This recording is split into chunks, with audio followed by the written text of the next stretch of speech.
It came the second week of July. It had been a hot day, so we had kept the windows wide open and the blackout down.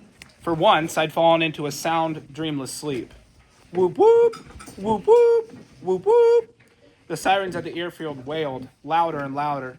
You'd have thought one was in our bedroom. Jamie jumped up, scrambling to keep hold of Bovril, who thrashed and scratched in an effort to get free. I grabbed my crutches. Susan came flying in, her dressing gown flapping. Hurry, hurry, she said. I couldn't hurry. Going downstairs took time. My hands shook. I wouldn't be fast enough. I would be bombed.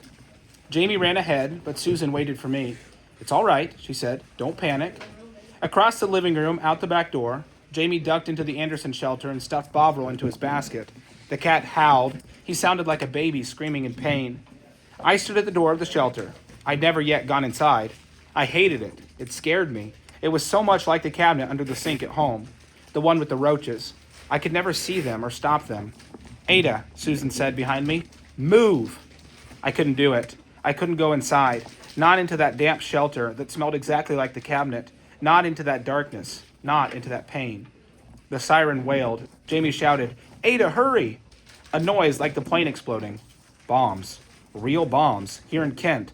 German bombs everyone feared. Here in the cabinet, under the sink. Susan picked me up and carried me down the stairs. The smell enveloped me. I could feel the cramped cabinet, the roaches. I could hear Ma'am laughing while I screamed. I screamed. Another bomb. More screams. From Jamie? From me? How would I know? The memory of the cabinet seemed real, seemed to be happening right at that moment. I could see the cabinet, feel myself being shoved inside. Terror enveloped my brain. Suddenly I felt something tight around me. A blanket, a rough wool blanket. Susan wrapped me in it the way she had on Christmas Eve. Tight, round and round. Shh, she said. Shh. She put her arms around me and laid me on a bench and then half sat on me, squishing me between her backside and the shelter wall. We're all here. We're safe, she said. She took Jamie onto her lap. It's okay, Jamie. She's just frightened. It's okay. Jamie whimpered. We're safe, Susan said. It's okay. The pressure of the blanket soothed me. Gradually, I came back to the shelter, to Jamie and Susan. I stopped screaming. My heart didn't pound so hard. I breathed the smell of the wool blanket, wet from my tears, instead of the shelter cabinet dampness. From outside, we heard another blast, farther away, and the ack-ack from the anti-aircraft guns at the airfield. We're okay, Susan said wearily. We're okay.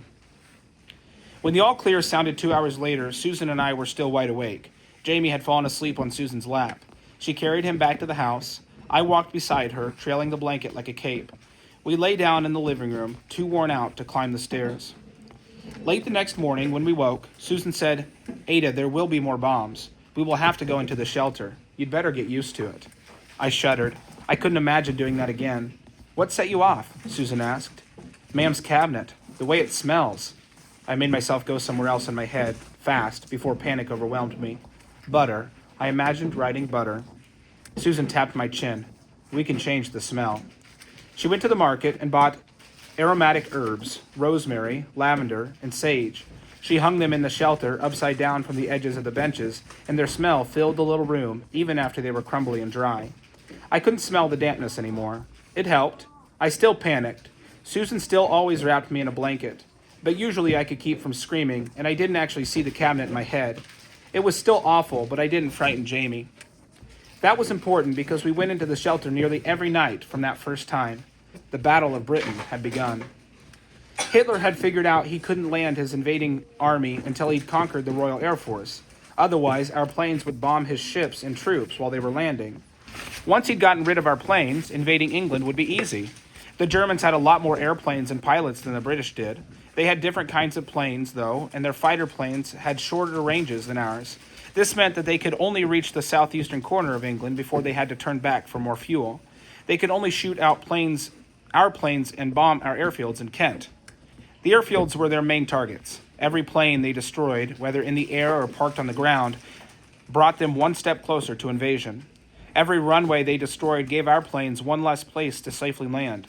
Our airfield was hit that very first day. The bombs ripped through 2 storage sheds and left craters the size of small tanks in the grass runways. Fortunately, all their air crews found shelter.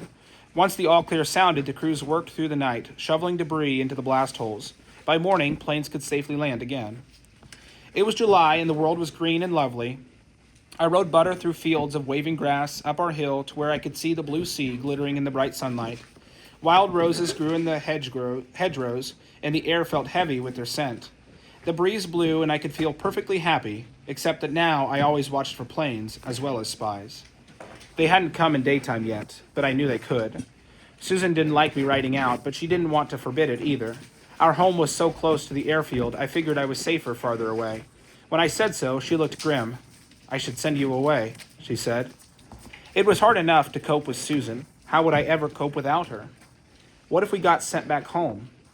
I stared at the tips of my shoes. "I can't leave Butter," I said. Susan sighed.